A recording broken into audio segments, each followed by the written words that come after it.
करायचंय, त्याच्यावर या जगातली लोक अनेक अन्याय करतील, अत्याचार करतील, पण ते त्याला सहन करावंच लागेल. एकदा हाच प्रसंग माऊली महावैष्णव ज्ञानोबांच्याही जीवनात आला होता. ज्या वेळेला आपल्या मुलांना समाजामध्ये शुद्धीपत्र मिळावं, संन्यास घेतला होता विठ्ठलपंतांनी. संसारात मन नव्हतं रमत. पत्नीला विचारलं, मी संन्यास घेऊ का? एक दिवस रागारागाने आईसाहेब रुक्मिणी माता म्हटल्या, काय रोज रोज संन्यास घेऊ का? जा खुशाल घ्या संन्यास. पडत्या फळाची आज्ञा मानली, विठ्ठलपंत संन्यास त्या ठिकाणी धारण करतात. परंतु रुक्मिणी मातेला वाटलं, अडवावं तरी कसं, रागारागाने का होईना, पण स्वीकृती आपणच दिलेली आहे, परवानगी आपणच दिलेली आहे. रोज आळंदीतील जो पिंपळ आहे, जयाची द्वारी सोन्याचा पिंपळ, अंगी ऐसे बळ रेडा बोले, त्या पिंपळाच्या झाडाला आईसाहेब रुक्मिणी मातेने 12 वर्ष प्रदक्षिणा घातल्या. किती? 1.25 लाख प्रदक्षिणा घातल्या. असं म्हणतात ज्ञानोबारांनी ज्ञानेश्वरीची रचना जेव्हा केली ना, ज्ञानेश्वरी फक्त 1.25 लाखच शब्दात लिहिलेली आहे. का? आपल्या आईच्या ऋणातून मुक्त होता यावं म्हणून. 1.25 लाख प्रदक्षिणा मारल्या. रोज डोळ्यात अश्रू आहे, माझे पती घरी कधी येणार.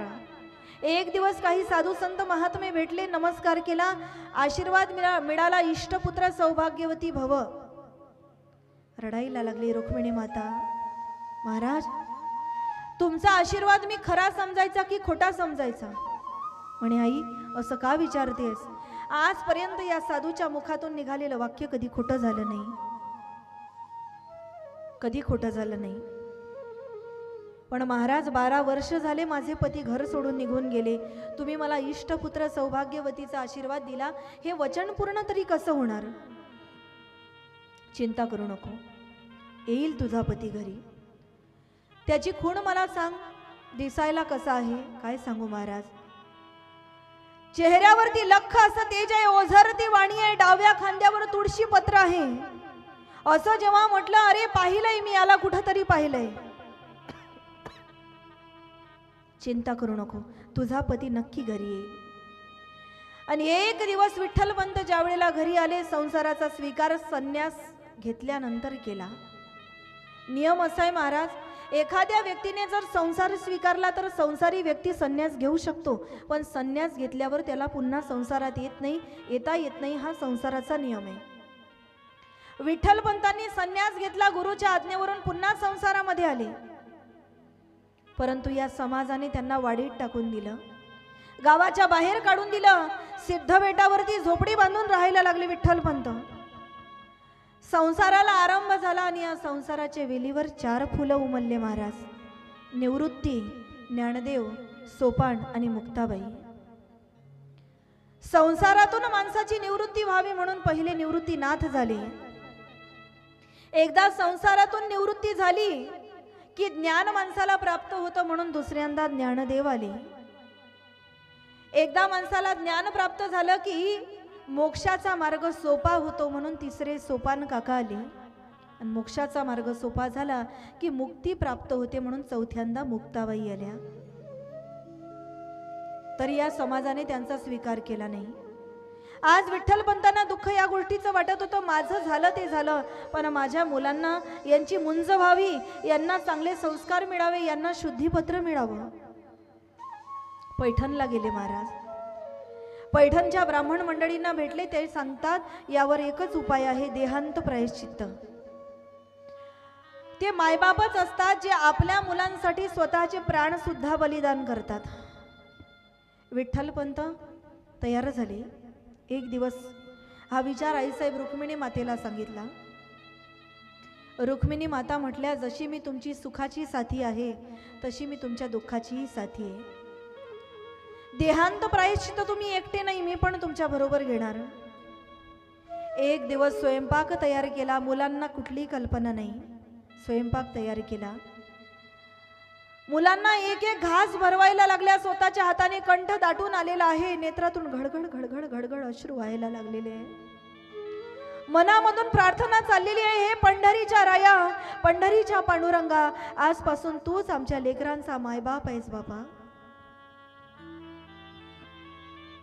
लहानशा मुक्ताबाई बाईकडे ज्या वेळेला पाहत होत्या रुक्मिणी आईसाहेब, आज मुलं समाजात उघडे पडले तरी हरकत नाही महाराज, मुलं कसे जगू शकतात, पण लहानशी मुलगी समाजाच्या भरोशावर सोडणं, समाजामध्ये किती विचित्र विचित्र गोष्टी होत आहेत। दुःख वाटत होतं ते मुक्ताबाईसाठी।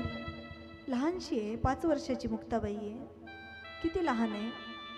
हिला अजून मी स्त्री आहे याची जाणीव सुद्धा नाही, मी मुलगी आहे याची जाणीव सुद्धा नाही, कशी जगेल ही। परंतु या मुलांना समाजामध्ये सन्मानाने जगता यावं म्हणून एक एक घास घेतला, आपल्या मुलांना भरवला त्या ठिकाणी, आणि घास भरवल्याच्या नंतर झोपू घातलं मुलांना। मध्यरात्रीची वेळ झाली, विठ्ठलपंत म्हणतात रुक्मिणी चालायचं का? कंठ दाटून आलेला आहे, नेत्रातून घडघड घडघड अश्रू वाहायला लागलेले आहे। बाहेर आल्या, तुळशीला नमस्कार केला आणि म्हणतात, स्वामी एकदा शेवटचं बघून येऊ मुलांना। आल्या रुक्मिणी आईसाहेब, मुक्ताबाईच्या डोक्यावरून जसा हात फिरवला ना, हृदय दाटून आलं वात्सल्याने, ममता त्या ठिकाणी हृदयामध्ये दाटून आली, नेत्रामधून घडघड अश्रू वाहले ना। आता ते मुक्ताबाईच्या डोळ्यावर पडणार एवढ्यात वरचे वर झेलले विठ्ठलपंतांनी, रुक्मिणी तुझी इच्छा नसेल तर तू नको येऊस, तू राहा ना मुलांजवळ। नाही स्वामी, मी येणार तुमच्या बरोबर। घराच्या बाहेर पाय टाकला, सिद्ध बेटावरती गेले, शेवटचा पंढरीच्या पांडुरंगाला नमस्कार केला, आणि जशी इंद्रायणीच्या डोहात उडी मारली, इकडे ज्ञानोबारांना स्वप्न पडलं, आई किंचाळले ज्ञानोबारे। उठून बघतात तर तिथे आई नाही, तिथे बाबा नाही, तिथे कोणीच नाही। सगळी शोधाशोध केली, दिवस उगवला, पण आईवडिलांचा पत्ता लागला नाही। ज्या वेळेला कळालं की आपल्या आईवडिलांनी आपल्याला समाजामध्ये सन्मानाने जगता यावं म्हणून स्वतःच्या प्राणांची आहुती दिली, त्यावेळेला या लहान लहान लेकरांची जबाबदारी, या लहान लहान कुटुंबाची जबाबदारी माझ्या माऊलीवरती आली। जसा विठ्ठलपंतांचा नियम होता, 5च घरं जायची, भिक्षा मागायची, 6वं घर ओलांडायचं नाही। लहानशा ज्ञानोबारायांना झोडी हातामध्ये घ्यावी लागली। ज्या वयामध्ये आईवडिलांनी आयतं खाऊ घालावं, ज्या आयुष्यामध्ये, ज्या वयामध्ये आईच्या हातचे घास त्या ठिकाणी तोंडामध्ये जावे, त्या वयामध्ये ज्ञानोबारायांना झोडी हातामध्ये घेऊन दारोदार फिरावं लागलं महाराज। आज थोडं दुःख आपल्या जीवनामध्ये आलं तर त्याचा पर्वत आपण करत बसतो, राईचा पर्वत आम्ही करतो। ज्या वेळेला दुःख होईल ना जीवनामध्ये, त्यावेळेला ज्ञानोबारायांना डोळ्याच्या समोर आणा, आपलं दुःख क्षुल्लक वाटायला लागेल, आपल्याला आपलं दुःख अगदी छोटं वाटायला लागेल। आई वडील तर समाजातून निघून गेलेलेच होते, तरी या समाजाने दया केली नाही। जोडी घेऊन जेव्हा ज्ञानोबाराय गेले, ओम भवती भिक्षाम देही, तेव्हा या समाजाला वाटलं नाही यांना काहीतरी खाण्यासाठी द्यावं।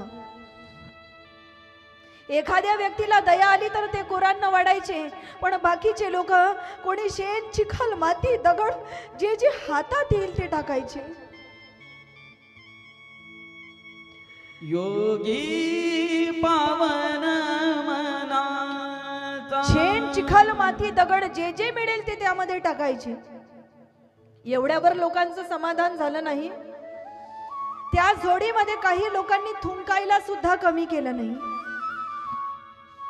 आजपर्यंत माझ्या माऊलीला दुःख वाटलं नव्हतं, आज पहिल्यांदा दुःख वाटलं। आमचे आई वडील समाजातून निघून गेल्यानंतर हा समाज आमच्याशी कसा वागतोय, आम्ही काय वाईट केलं या समाजाचं, आम्ही कुठे वाईट वागलो या समाजाशी। आजपर्यंत काही वाईट वाटलं नव्हतं, क्रोध आला। आज धावत धावत गेले माऊली, झोडी फेकून दिली, झोपडीचं दार बंद करून घेतलं, 2 पायाच्या मध्ये डोकं खुपसून खुपसून माऊली ढसा ढसा रडायला लागली।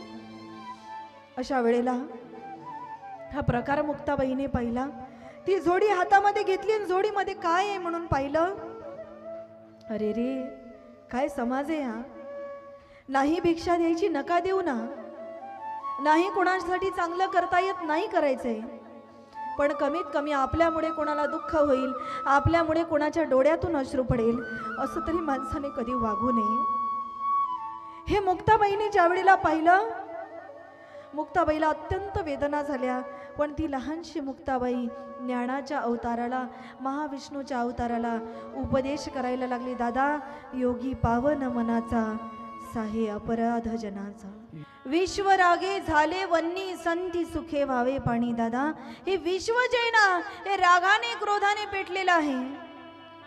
आपल्याला या ठिकाणी ही आग वाढवायची नाही, तर संती सुखे व्हावे पाणी. पाणी होऊन आपल्याला ही आग या ठिकाणी विझवायची. एक उदाहरण सुद्धा या ठिकाणी मुक्ताबाईंनी दिलं. दादा, जीभ दाताने चाविली, कोणी बत्तीशी ताडिली. दातही आपलेच आहे, जीभही आपलीच आहे. कधी कधी जेवण करता करता आपलेच दात आपल्या जिभेला चावा घेतात, म्हणून काय आपण स्वतःचे दात पाडून टाकतो? नाही. तसं या समाजामध्ये चांगल्याही वृत्तीचे लोक आहेत, तर वाईटही वृत्तीचे लोक आहेत. या समाजाचं वागणं मनावर घेऊ नका. या समाजाचं वागणं रोज बदलत असतं. भजनात गेला तर टाळकुटे आहे, बियर बारवर गेला तर दारोडे आहे. तुम्ही कसंही जगा, कसंही वागा, हा समाज तुम्हाला 100 पैकी 100 गुण कधीच देणार नाही. तुम्ही कितीही चांगलं वागा, समाज तुम्हाला 100 पैकी 100 गुण कधीच देणार नाही. म्हणून जग ज्या वेळेला तुमच्या विरोधात जाईल, अजिबात चिंता करायची नाही. आपला मोबाईल घ्यायचा, जगाकडे पाठ करायची आणि स्वतःची सेल्फी काढायची. लक्षात येईल तुम्हाला सगळं जग तुमच्या पाठीमागं उभं आहे.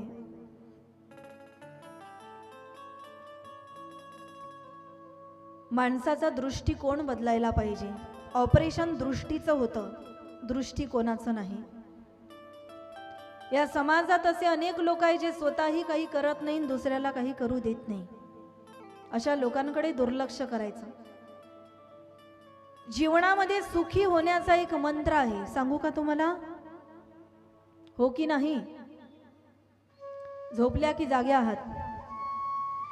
या जीवनामध्ये सुखी होण्याचा एक मंत्र आहे, म्हणा माझ्या मागून.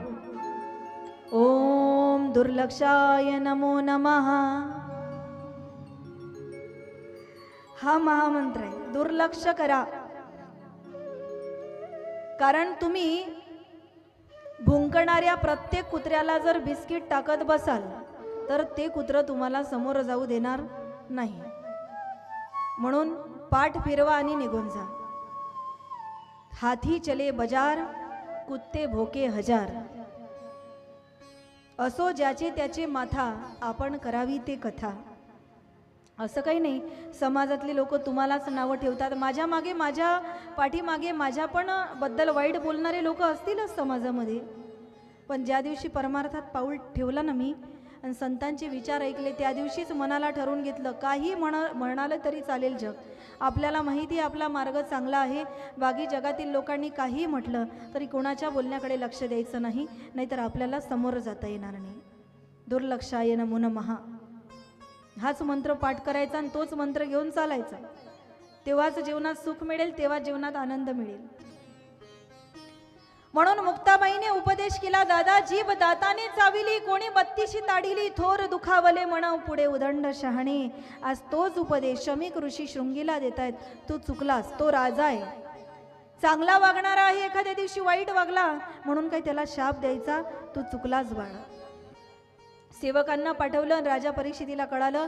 7 दिवसात माझं मरण आहे. वैराग्य निर्माण झालं, राज्य वैभवाचा त्याग केला. गंगेच्या किनारी राजा त्या ठिकाणी आला.